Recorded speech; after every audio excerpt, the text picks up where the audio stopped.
방송에서 제공하는 투자 정보는 투자 판단에 대한 조언입니다. 방송에서 제공하는 주식의 가치, 가격 상승 및 가격 하락에 대해서는 방송사에서 보장하지 않습니다.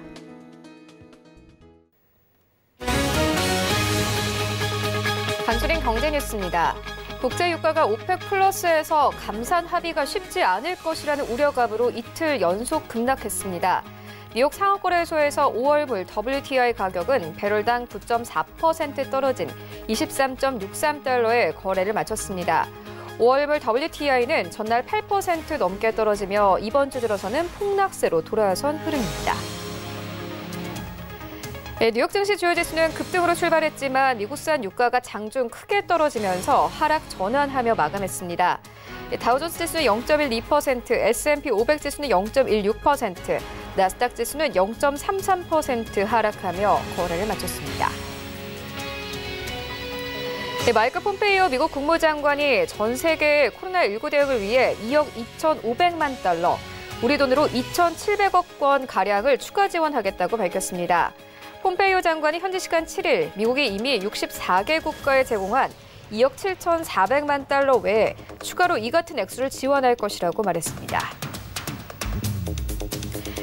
라리 커들러 미국 백악관 국가경제위원회 위원장이 앞으로 4에서 8조 안에 경제활동을 재개할 수 있기를 희망한다고 밝혔습니다. 현지 시간 7일 커들러 위원장은 한 인터뷰에서 경제활동 정상화와 관련해 이같이 언급하며 코로나19 발발이 완화되면 미국 경제활동을 어떻게 재개할지에 대한 계획을 수립하기 시작했다고 말했습니다.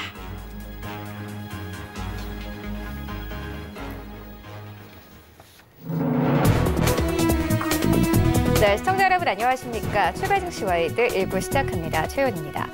네, 어제 우리 증시 양시장 강하게 힘 받으면서 거래를 마쳤습니다. 코스피 시장은 이제 1,700선에서 1,800선까지 올라왔고요. 코스닥 시장 어제 600선까지 오르면서 오랜만에 600선 회복하면서 시장 거래 마쳤습니다. 일단 전날에 뉴욕 증시가 7% 넘게 폭등했기 때문에 뉴욕 증시의 상승세를 그대로 반영을 하면서 출발을 했고요. 또 삼성전자가 어제 이 실적을 발표를 했습니다. 영업이익이 6조 원을 상회하면서 시장 전체적으로 안도감 가져갔습니다. 하지만 이런 가운데 뉴욕 증시 3대 지수는 모두 약보합권에서 거래를 마쳤습니다. 장 시작은 좋았지만요. 이 국제 유가가 큰 폭으로 떨어지면서 시장 불안감 가져갔고 이 시장에 반영이 되면서 3대 지수가 모두 약보합권으로 거래를 마쳤습니다. WTI는 9% 넘게 급락을 하면서 거래를 마쳤는데 이런 시장 상황들 출발 증시 와이드 1부에서 정확하게 알아보도록 하겠습니다. 먼저 오늘 다뤄볼 이슈들 화면으로 함께 정리해보도록 하겠습니다. 네, 오늘 신생역의 시그널 나올 시간 준비되어 있습니다. 이 코로나19 확산세가 좀 주춤하는 모습입니다. 상황별 시나리오 함께 짚어보도록 하겠고요. 이 국제 유가가 급락과 급등을 반복하고 있습니다. 유가 흐름 짚어보도록 하겠습니다. 네, 이어지는 라이브 이슈 타임에서는요. 최근 한국전력의 주가는 유가 급락 등에도 불구하고 큰 폭의 상승이 나오지 않고 있는 상황입니다. 주가 흐름 함께 짚어보도록 하겠고요. 어제 삼성전자가 실적을 발표했습니다. 삼성전자의 호실적에 이 SK 하이닉스에 대한 실적에 대한 기대감도 커지고 있는데 함께 살펴보도록 하겠습니다. 출발 증시 와이드 1부 지금 출발합니다.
네, 시장의 중심이 되는 이슈를 꼼꼼하게 체크합니다. 신승용의 시그널 나올 시간인데요. 브레이크홀 인베스트 신승용 대표 화상으로 연결되어 있습니다. 안녕하십니까? 네, 안녕하십니까? 네, 먼저 간밤에 시장 상황부터 짚고 가도록 하겠습니다. 일단 뉴욕 증시 3대 지수가 약보합권으로 거래를 마쳤습니다. 장 초반에는 괜찮았습니다. 일단 경제 활동이 재개될 것이다라고 뮤누신 장관이 직접적으로 좀 언급을 하면서 강하게 출발을 했지만 유가가 급락하면서 시장도 함께 좀 힘을 잃는 모습이었거든요. 이 시장 분위기 어땠습니까? 네, 어제 일단 미국 시장을 좀 살펴보면요. 두 가지 이슈가 있었다라는 그런 생각이 듭니다. 첫 번째는 방금 말씀하셨던 대로 국제 유가가 이틀 연속 좀 하락하는 그런 급락하는 그런 상황 나타났었고, 두 번째는 일단 시장 지금 코로나19의 확산에 따른 어떤 그 확산이 과연 둔화하고 있느냐 아니면 그 확산세가 증가하고 있느냐에 따라서 투자 심리가 변화하고 있다라는 점. 앞서서 말씀을 하셨던 대로 미국 시장 어제 역시 사실은 시작하는 부분은 1% 이상 급등 상승 분위기로 전일에 7% 급등에 이어서 연속 선상에서 놓여지는 그런 분위기들이 이어졌습니다.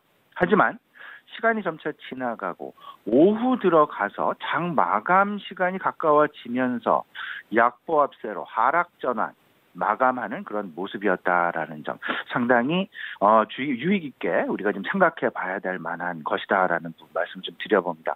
다우지수가 0.12% 약보합 마감을 했고요. S&P 500이 0.16% 하락.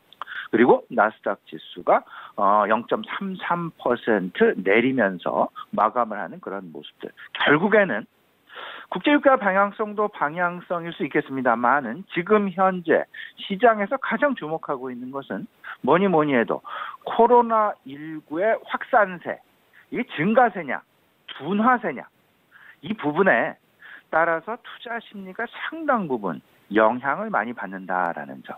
예를 들어서 미국, 뉴욕주가 사실상 가장 힘든 그런 상황을 맞이하고 있죠. 실질적으로 이틀 동안 뉴욕주에서 사망자 수의 증가 속도가 실제로 600명을 하회하는 그런 부분들이 확산세의 둔화 가능성에 대한 기대감을 높이면서 시장 급등을 만들어냈었는데 다시 어젯밤 731명의 사망자 수를 만들어내면서 다시금 조금 좀 우려감이 짙어지는, 이로 인해서 투자 심리가 상당 부분 약화되어지는, 위축되어지는 그런 모습들로 나타났다라는 점. 실질적으로 시장 내 어찌 보면 지금 현재의 상황에서 생각을 해보면 코로나19와 관련된 나올 만한 뉴스들은 대다수 나온 상황이다. 실질적으로 이제는 시장이 주목하고 있는 부분은 시장의 어떤 그 안정화 대책 이런 것들보다는 실질적으로 코로나19 상황에 과연 어떤 상황을 보이고 있느냐, 코로나19에 그 자체에 집중하고 있다라는 쪽으로 해석하는 것이 조금 바람직하지 않나라는 생각이 좀 많이 들고요. 하지만 지역에 따라서는 조금 좀 다른 모습들이 나타나고 있죠. 중국 같은 경우 그 원천지라고 할 수 있는 우한 지역 봉쇄령을 이미 두 달 이상 지금 봉쇄령이 이제 지속이 됐었는데 이 부분 해제할 것이다라는 그런 소식이 들려왔고요. 일본 같은 경우는 어쩌면 미국과 같은 상당히 위중한 그런 상황에 처해지고 있다라는 점, 이제 시작하고 있다라는 그런 것은 아닌가라는 우려감 나타나고 있는데 실질적으로 동경을 비롯한 7개 지역에 대해서 비상사태 선포를 했다라는 점. 그러니까 지역별로 조금씩 좀 다른 코로나의 양상들, 확산 속도에 좀 다른 어떤 그 속도의 차이가 좀 나타나고 있는 이런 부분들. 이제 시작이냐, 아니면 이제 마무리 단계냐, 아니면 지금 현재 정점에 처해져 있느냐. 이 부분을 놓고 시장, 사실은 그 어떤 그 투자 심리의 방향성이 진행되고 있다라고 보셔야 될 것 같습니다. 한편 국제유가 같은 경우는 이틀 연속 급락을 보였습니다. 어제가 9.4%의 하락, 그 전날 8%의 하락, 그래서 결국은 어제 같은 경우 23.6달러로 WTI가 마감을 했는데 이게 사실 지난 주말 같은 경우에는 29달러, 28달러를 상회하는 그런 모습이었죠. 근데 하지만 지금 현재 오펙 플러스 사우디와 러시아 간에 9일 예정되어 있는 화상회의를 앞둔 상황에서 미국에 대한 동참 여부, 이 부분이 상당히 중요한 화두로 지금 현재 급등하고 있다라는 점. 화두로 지금 현재 그 시장 내 상당 부분 관심사로 떠오르고 있다라는 부분 우리가 꼭 생각을 좀 해둬야 될 것 같습니다. 일단 지금 현재 시장 상황, 미국 시장 사실은 내일 발표되는 FOMC 회의록에 상당 부분 주목을 하고 있다라고 보셔야 될 것 같은데 어찌 보면 시장 내 FOMC가 어떤 이야기를 가지고 지난달 얼마 전 그 FOMC 회의를 개최를 했는지 이 부분 세밀하게 검토할 수 있는 특히나 지금의 경제 상황에 대한 그들의 평가가 과연 어땠는지 이 부분을 가늠할 수 있는 그런 어떤 계기가 될 것이다라는 점 염두에 두시고요. 그리고 앞으로 어떤 그들의 정책 방향을 펼쳐나갈 것인지 일단 시장 내 힌트를 제공하지 않을까 이런 상황들 속에서 시장 내 혹여나 변동성을 제공할 그럴 가능성도 분명히 염두에 둬야 되지 않겠나라는 부분 우리 시청자 여러분 꼭 좀 미리 좀 염두에 두시고 특히나 미국 선물 시장의 움직임 지금 현재 한 마이너스권에서 여전히 움직이고 있습니다. 장 마감, 약보합세로 마감한 이후에 미국 선물 시장 지금 약보합세로 여전히 좀 진행이 되고 있는데요. 이 부분 오늘 장중 내내 우리 시장을 보시는 것도 보시는 거지만 미국 선물 시장이 과연 어떤 방향을 보이고 있는지 어떤 모습을 보이고 있는지 그리고 어떤 이슈에 의해서 미국 선물 시장이 움직이고 있는지 이 부분 꼭 좀 주목해 두셔야 될 것 같습니다. 네, 시장 상황 좀 자세하게 짚어보고 왔는데 여전히 시장의 가장 중요한 이슈는 코로나19와 관련된 뉴스입니다. 이미 정점을 찍었다 이렇게 유럽에선 좀 뉴스가 나오고 있는 상황인데 상황별로 좀 시장의 앞으로의 방향성은 어떻게 변화가 될까요? 예, 앞서서 말씀을 좀 드렸다시피 지금 현재 시장 내에 나올 만한 이슈, 이벤트들은 거의 다 나왔다라는 그런 평가입니다. 무슨 말씀이냐면 시장에서 기대를 하고 있는 경기 부양책. 이게 이제 장기화가 된다라면 더 강력한 지금보다 더 강력한 추가 부양책이 나올 수도 있겠습니다만은 일단 시장의 기대에 충분히 부응하는 정도의 부양책이 나와 있다라는 점. 이게 이제 과연 우리 실물 경제에 어떻게 영향을 미치고 얼마나 실물 경제를 떠받쳐 줄 수 있겠느냐라는 부분. 이 부분 계속해서 이제 시장 내 어떤 이슈가 될 수는 있겠습니다만은 그럼에도 불구하고 나올 만한 이슈는 다 나왔다. 그렇기 때문에 시장 지금 현재 주목하고 있는 부분은 코로나19의 결국은 방향성이 될 것이다라는 점. 이러다 보니까 코로나19를 놓고 과연 코로나19가 미국 내에서 정점을 통과했느냐 아니면 여전히 정점에 있느냐 이를 놓고 이틀 전 미국 시장의 상황과 지난 밤 후반 미국 시장의 상황에 어떤 정반대적인 그런 모습이 나타나고 있는데 실질적으로 미국 뉴욕주의 사망자 수를 놓고 시장의 바로메터로 지금 사용을 하고 있다라는 부분 우리가 꼭 주목을 해야 될 것 같은데 앞서도 말씀을 간단히 드렸습니다만은 미국 뉴욕주의 사망자 수 지난 이틀간 590명대, 540명대, 600명대를 하회하면서 좀 둔화세로 접어들었다라는 그런 평가. 트럼프 대통령도 그런 말을 했고요. 그 뉴욕 주지사도 그런 이야기를 했죠. 근데 어제 지난밤, 우리 시간으로 지난 밤이죠. 731명의 사망자 수가 새롭게 나타나면서 다시금 뉴욕 지역에서의 확산 가능성, 우려감이 증가했다. 이러다 보니까 시장의 투자 심리가 위축되었다가 개선되었다가 하는 그런 모습을 반복되어지는 그런 모습들 나타나고 있는데 미국은 지금 그런 상황이고 뉴욕 같은 경우는 확진자 수 내지는 사망자 수의 증가세가 완화되어지고 둔화되어지는 부분들이 조금 좀 미국보다는 명확하게 나타나고 있다라는 부분. 이로 인해서 앞서 최원 앵커도 말씀해 주셨습니다마는 유로존에서의 어떤 그 국경 봉쇄랄지 이런 부분들에 대해서 완화 조치가 검토되고 있다라는 그런 이야기가 정부의 입으로부터 계속해서 나오고 있다라는 점. 대표적으로 오스트리아나 덴마크 그리고 스페인. 오스트리아는 그 봉쇄 조치를 해제 검토하겠다는 그런 이야기. 그리고 소규모 상점들 이번 13일이죠. 다음 주가 되겠습니다. 영업 개시 다음 주 월요일부터 이제 영업 셧다운에 들어갔지만 이제 영업 개시 가능성 높아지고 있고 초등학교 역시 등교를 이제 시작을 할 것이다라는 그런 부분들. 이렇게 되면서 기업 활동, 재택근무에서 이제 기업 활동을 허용하는 그런 모습. 스페인도 비슷한 어떤 그 양상, 모습들 나타나고 있다라는 부분들.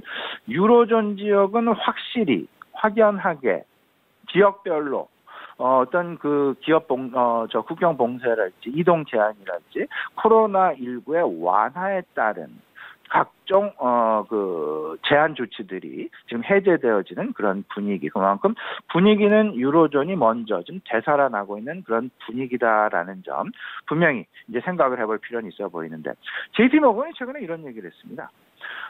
그들의 경험치로 생각을 해봤을 때 침체가 이어지는 다낙관 그걸 대비해서 생각을 해봤을 때 통상 증권시장은 평균적으로 한 8주 정도 선행을 해서 가더라.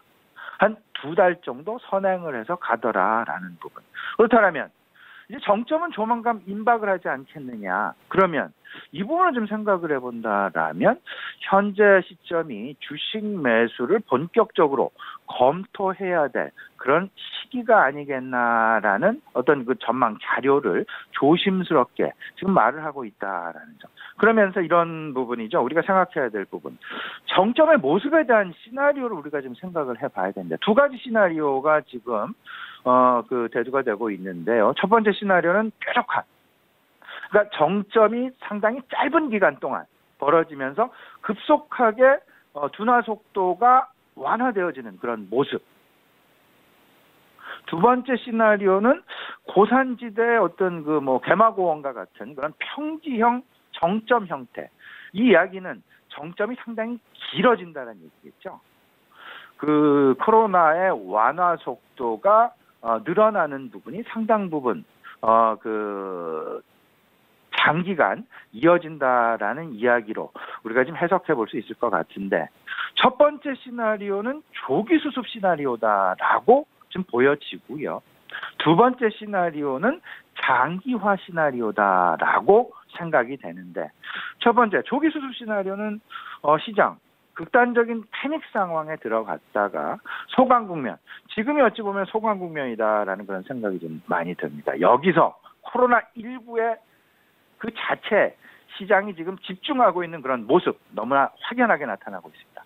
이 모습들이 과연 짧은 기간 안에 완화가 되어지고 둔화되어지는 그런 속도가 보여지게 된다는 시장 V자 반등을 다시금 소강 국면 이후에 이어질 그럴 가능성이 높다라고 봐야 될 것 같고 이게 장기화 국면에 접어들게 된다라면 변동성 다시금 재부각하면서 여기에는 분명히 추가적인 경기 부양책이 나올 수밖에 없는 그런 상황이 전개될 것이다라는 점. 근데 지금 현재 시장 지역별로 좀 다르긴 합니다만은 코로나19가 짧은 기간 안에 정점을 만들어내고 그 정점을 통과해서 확산 속도의 급속한 둔화 양상. 우리나라와 같은 모습이다라고 좀 생각이 되는데 우리나라 지금 신규 확진자 수 하루에 50명대로 지금 떨어져 있는 그런 상황이죠. 상당히 긍정적인 그런 모습들인데요. 이런 정점 통과의 짧은 기간 동안 정점 통과의 기대감. 이렇게 되면 시장은 다시금 V자 반등을 만들어내면서 일정 부분 전 고점, 전 상황까지 만들어낼 수 있는 그런 분위기 형성되지 않을까. 하지만 최악의 국면이라도 지난번과 같은 패닉까지는 걱정하지는 않아도 되지 않을까. 왜냐하면 안정화 정책에 대한 기대감 분명히 시장 내 하방 경직성을 확보해주고 시장 내 버팀목으로 작용될 그럴 가능성이 크지 않을까 이런 생각입니다. 네, 이어서 유가 흐름 짚고 가도록 하겠습니다. 간밤에 유가는 폭락을 했습니다. 일단 미국의 에너지 정보청에서는 오펙 플러스의 협상을 기대하지 않는다 이렇게 밝히면서 유가가 최근에 좀 불안한 상황이거든요. 유가의 흐름은 어떻게 보고 계십니까? 네, 실질적으로 이제 그 EIA도 이런 얘기를 했죠. 국제 원유 한 9.5% 정도 수요가 좀 줄어들지 않겠느냐라는 그런 이야기도 이제 하면서 시장 내 전반적인 국제 유가에 대해서 그 상승 그러니까 뭐 $30 이상으로 $40 이상으로 상승 반전 분위기에 대해서는 상당 부분 회의적인 전망이 높지 않나. 근데 분명한 거 있습니다. 미국에서의 어떤 그 감산 동참 여부가 지금 현재는 상당히 중요한 핫 이슈로 지금 대두가 되고 있다라는 점. 다들 알고 계시죠? 4월 9일입니다. 얼마 이제 남지 않았는데요. 내일로 이제 예정이 되어 있는 그런 상황인데 사우디와 러시아 간의 화상 감산 가능성에 대한 회의 개최 예정인데 문제는 이렇죠. 미국이 과연 여기에 동참을 할 것이냐 안 할 것이냐. 그리고 실질적으로 미국의 동참 가능성 이 부분에 대한 시장 내 평가, 회의적인 평가가 상당 부분 높습니다. 그러다 보니까 지금 현재 뭐 그 뒷배경을 좀 살펴보게 되면 감산에 따른 어찌 보면 그 국제 유가의 상향 안정화 암만 만들어낸들 이에 대한 최대 수혜자는 결국은 미국의 셰일가스 기업들이 아니겠느냐. 이렇기 때문에 미국이 지금 이러지도 못하고 저러지도 못하는 그런 상황이 아니겠느냐라는 부분. 간단하게 말씀을 드리면 이렇습니다. 러시아가 예전부터 이제 그 저유가를 가지고 그리고 고유가가 진행이 되면 일정 부분 이상의 유가 상향이 진행이 되면 결국은 그에 대한 이익은 미국의 셰일 기업들이 갖고 가기 때문에 굳이 국제 유가를 높여놓을 이유가 없다. 셰일가스가 오히려 좀 시장 내에서 좀 퇴출되어져야 되는 것은 아닌가라는 그런 어떤 그 의미심장한 그런 어떤 그 의중을 가지고 지금 현재 사우디와 러시아 간의 어떤 그 합의 가능성에 대해서 좀 회의적인 그런 분위기 나오고 있는데요. 간단하게 이렇습니다. 오펙 플러스 국가들 생산 단가 경쟁력이 상당히 큽니다. 대표적으로요. 그 강상 첨도에 서 있는 사우디와 러시아. 사우디의 생산 단가 배럴당 $3 수준. 러시아의 생산 단가 배럴당 $8 수준. 근데 미국의 셰일가스 기업들 생산 그 변곡점이요. 브레이크 이븐 포인트. 그러니까 생산 BEP가요.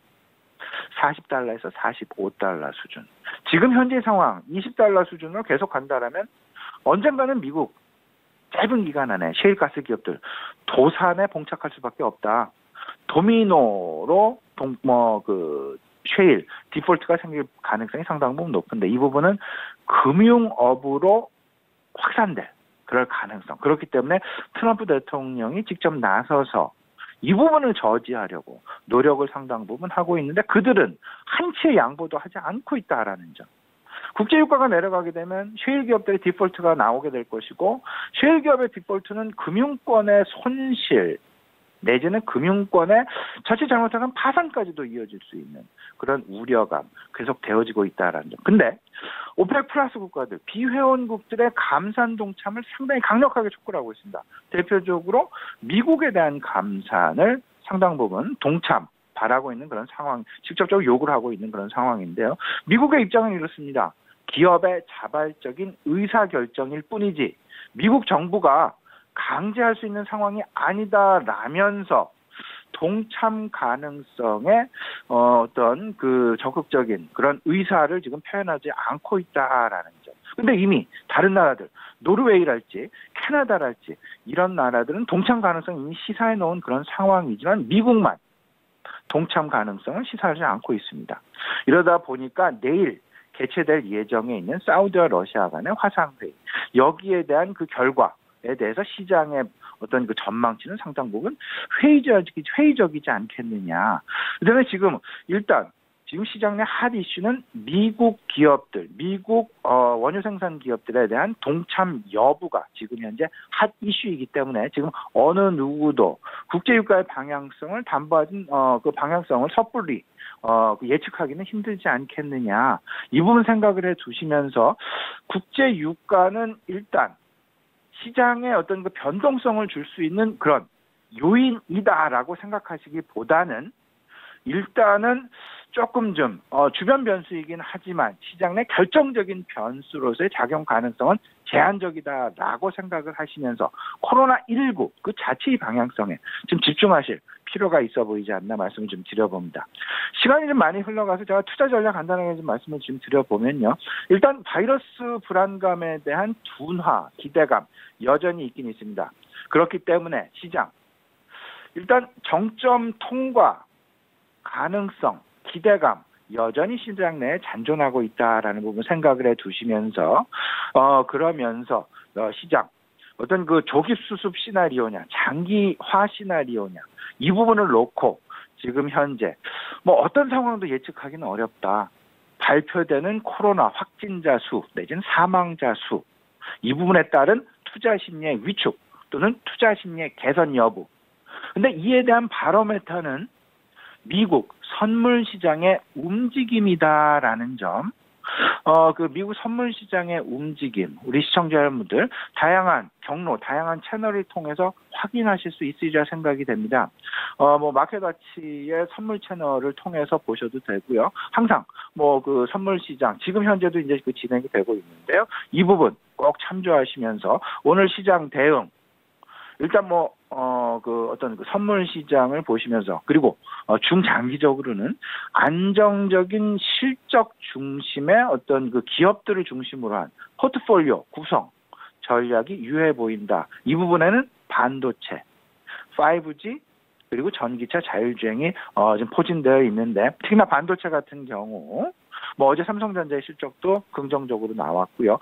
3개월 연속 코로나19가 확산되고 있음에도 불구하고 3개월 연속 반도체 수요는 계속해서 증가하고 있고 반도체 가격의 상승은 계속 이어지고 있다라는 부분 보시면서 5G 장비, 인터넷 장비, 반도체 상당히 중요합니다.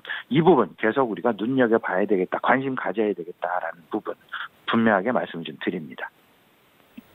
네, 지금까지 브랜코리인베스트 신승훈 대표와 함께했습니다. 고맙습니다.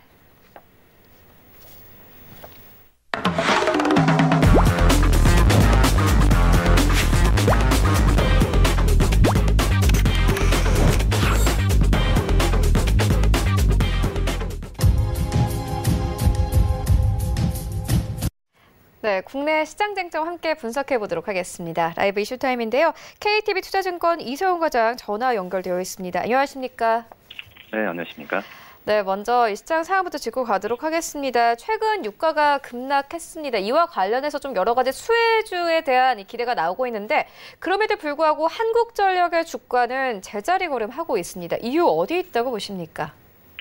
네, 우선 국제유가 급락이라는 어떤 호재죠. 한국전력한테 호재일 수 있는데 주가가 지금 좀처럼 힘을 쓰지 못하고 있습니다. 우선 신종 코로나 여파로 이제 전기 요금의 인상 시기가 불충해진 영향이 제일 크지 않나 생각이 되고 있고요.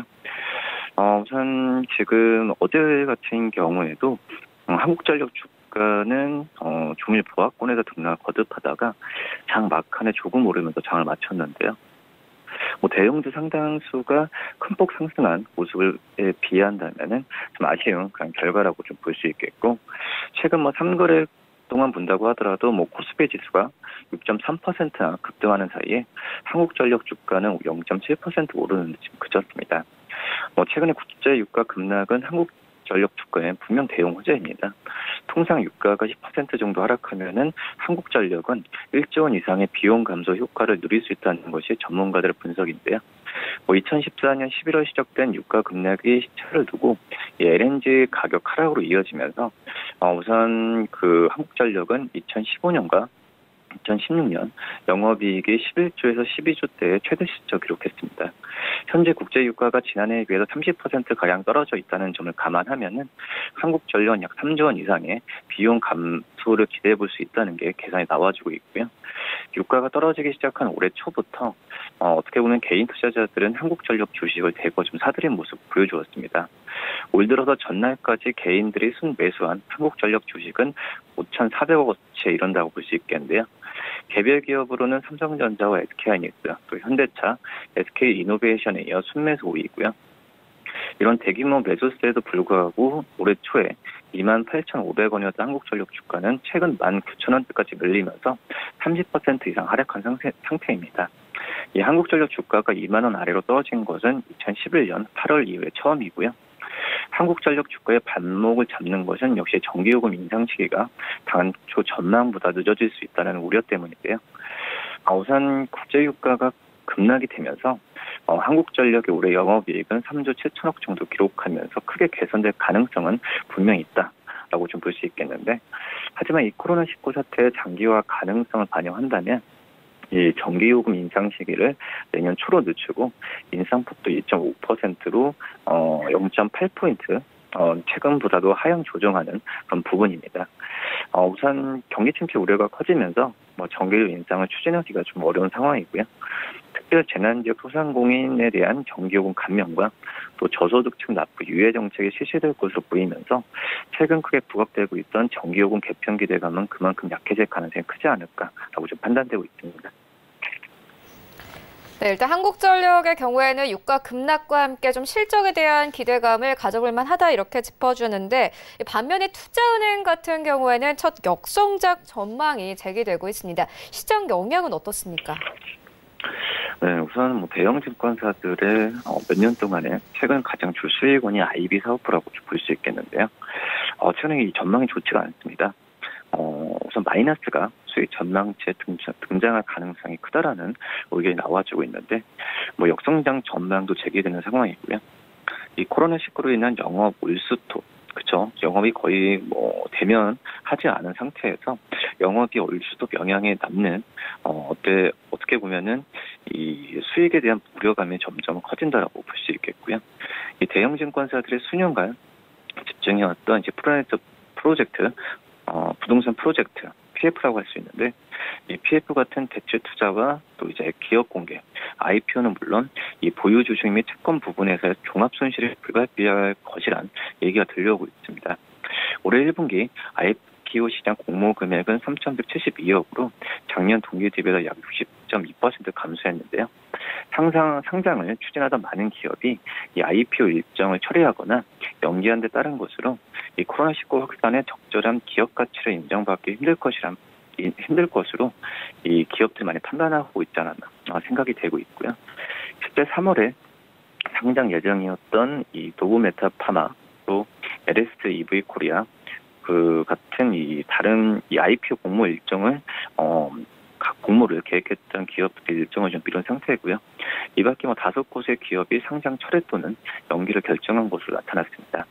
2분기에도 만만치는 않은데 국내 IPO 시장의 소강 상태가 지속되지 않을까 생각이 되고 있고요. 이 코로나19가 현재 상태가 안정화된다면 2분기 IPO 예정 기업 수는 10개 초반도 가능할 것이라고 생각이 되고 있지만, 2분기 공모 시장은 지난 2년간 2분기 평균 금액 수준보다 낮은 3천억 원 수준을 달성할 것으로 예상이 되고 있습니다. 이 대형사들의 주된 수익원으로 자리매김했던 이 PF 부분에 수익 기여도는 급감할 것으로 점쳐지고 있는데요.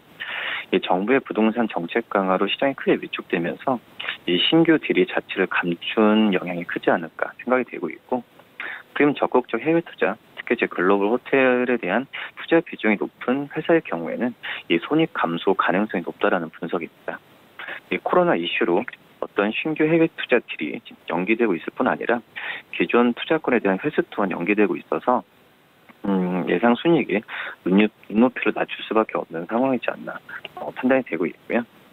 또 이제 보유 주식과 채권의 평가 손실도 말씀을 드렸는데 이것도 좀 불가피한 전망입니다. 이 코로나19 영향의 주가는 빠지고 채권 금리 상승, 그러니까 채권값 하락이죠. 이런 부분이 더해진 탓에 이 주식 부분과 채권 부분에 모두 수익 방어를 하지 못한 결과라고 볼 수 있겠고요. 이 글로벌 지수가 큰 폭으로 빠진 가운데 ELS에 대한 해지 비용도 발생이 되면서 운용 손실도 우려하는 요인이라고 볼 수 있겠습니다. ELS와 관련하면서 글로벌 지수가 빠르게 회복되지 않을 경우에 해지 비용 발생으로 운용 손실이 장기화될 가능성을 전문가들은 많이 지적을 하고 있고요. 특히 이제 ELS 발행 잔고 규모가 큰 대형 증권사는 타격이 오지 않을까 이렇게 좀 판단되고 있습니다. 네, 이번에는 호실적을 낸 기업 짚고 가도록 하겠습니다. 어제 삼성전자가 실적을 발표했습니다. 영업이익이 6조 원을 상회하면서 깜짝 실적을 내놓았는데요. 이와 함께 SK하이닉스에 대한 기대감도 큽니다. 하지만 어제 좀 나온 리포트를 보니까 삼성전자의 깜짝 실적으로 1분기 한국 기업들이 좋은 실적을 낼 거라고 기대하기는 어려운 상황이다. 이런 리포트까지 나왔던데 SK하이닉스의 방향은 어떻게 보고 계십니까? 네, 우선 그 SK하이닉스 쪽에 대한 기대감도 삼성전자의 호실적에 이어서 커지고 있습니다. 우선 반도체만 취급하는 SK하이닉스 1분기는 물론 2분기 실적까지 양호할 것이라는 전망을 내놓고 있는 상태인데요. SK하이닉스의 올해 1분기 매출은 전분기 대비해서 1.77% 증가한 6조 8,062억을 기록할 전망인데 영업이익은 93.6% 급증한 4,590억 정도가 4,569억 정도로 좀 추정이 되고 있습니다. 같은 기간 대비로는 매출은 0.49%, 그리고 영업이익은 66.56% 감소한 추세라고 좀 볼 수 있겠는데요.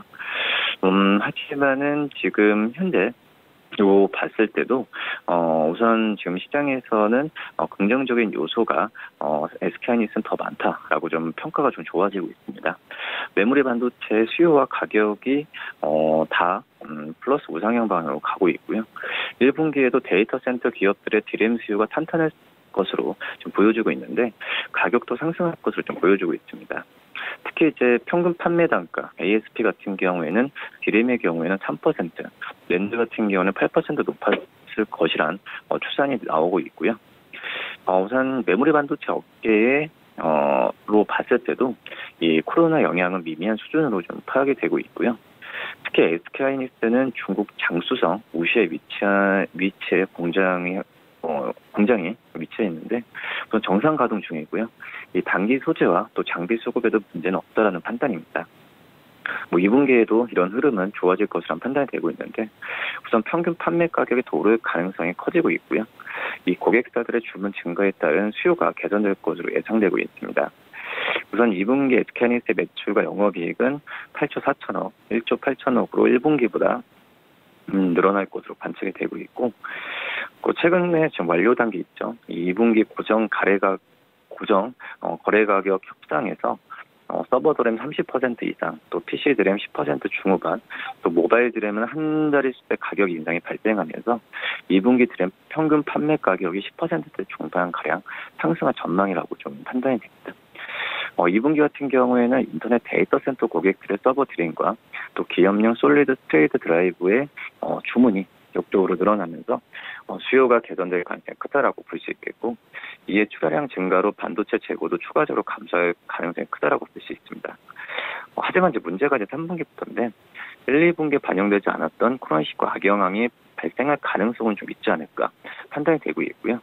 이 코로나19로 재택근무 등이 늘어나면서 반도체 수요에도 긍정적 영향을 주고 있긴 하지만 사태가 장기화되면서 이 경기 침체 등이 발생하면은 기업들의 반도체 수요가 줄어들 수 있다라는 문제는 있습니다. 만약에 코로나19 사태가 상반기 중에 종식된다면 SK하이닉스의 실적은 다른 업종과 달리 이 코로나19의 악영향을 거의 받지 않고 지나갈 수 있는 전망도 크다라고 좀 볼 수 있겠습니다. 네, 알겠습니다. 이어서 다음 이슈로 옮겨가 보도록 하겠습니다. 이 코로나19 여파로 감소했던 이 회사채 거래가 회복세를 보이고 있는 것으로 나타났습니다.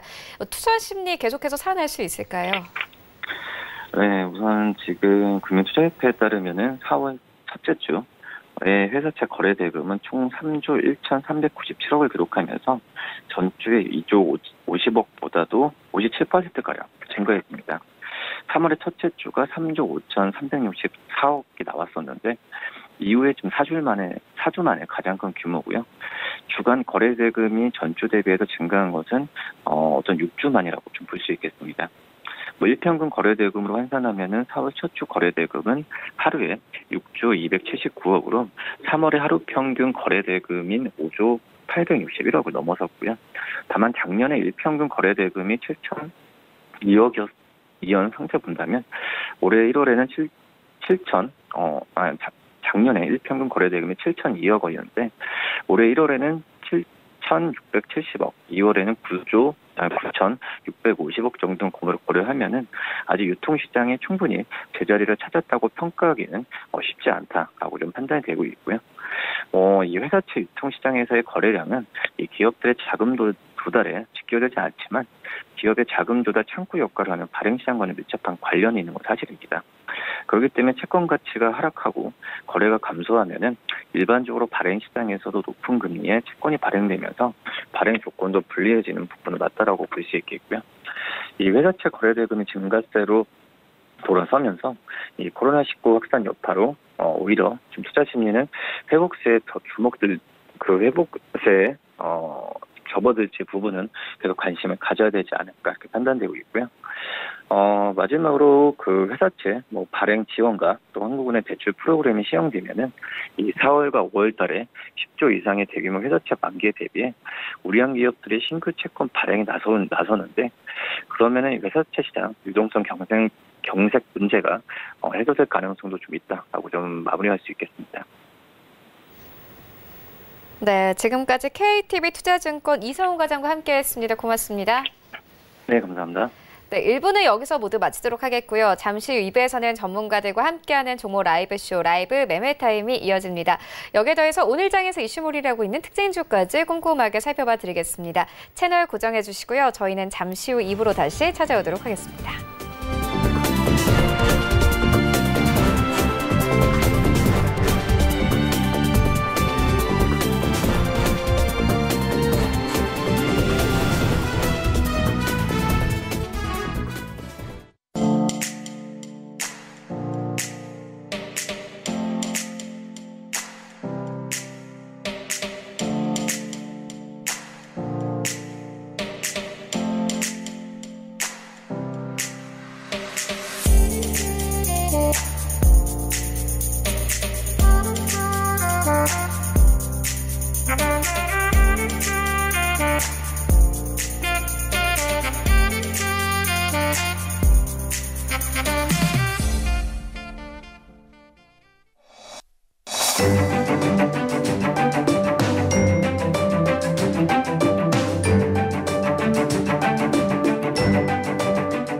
안녕하세요. K웨더 라이프스타일 리보 박유라입니다. 오늘 어제보다 기온이 2도에서 4도 정도 낮겠지만 대부분 15도 내외로 비교적 포근하겠는데요. 서울의 낮 기온 15도, 광주는 17도까지 오르겠습니다. 여전히 일교차도 큽니다. 아침, 저녁으로 쌀쌀하겠는데요. 시간대에 맞는 옷차림을 해주시는 게 좋겠습니다.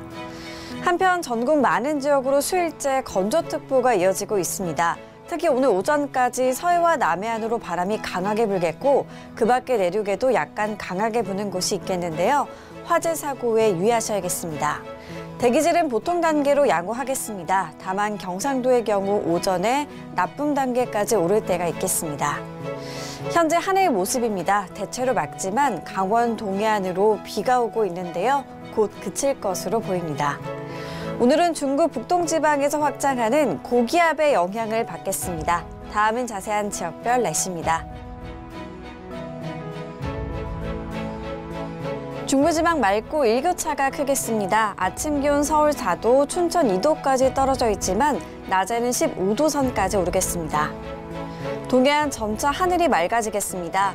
낮 최고 기온 속초와 강릉 12도, 울진 13도를 보이겠습니다. 남부지방 대체로 맑겠고 낮 동안 포근하겠습니다. 전주 16도, 대구는 18도까지 오르겠는데요. 다만 큰 일교차에 주의하셔야겠습니다. 오늘 동해 먼바다로 바람이 강하게 불겠고요. 물결이 최고 3m까지 높게 일겠습니다. 내일 중부 내륙의 아침 기온이 영하로 떨어져 다소 추운 곳이 있겠고요. 당분간 낮과 밤의 기온차가 10도 내외로 크게 벌어지겠습니다. 한편 금요일부터 다음 주 월요일 사이에는 남부와 강원, 영동, 제주도에 비 소식이 있을 것으로 전망됩니다. 날씨였습니다.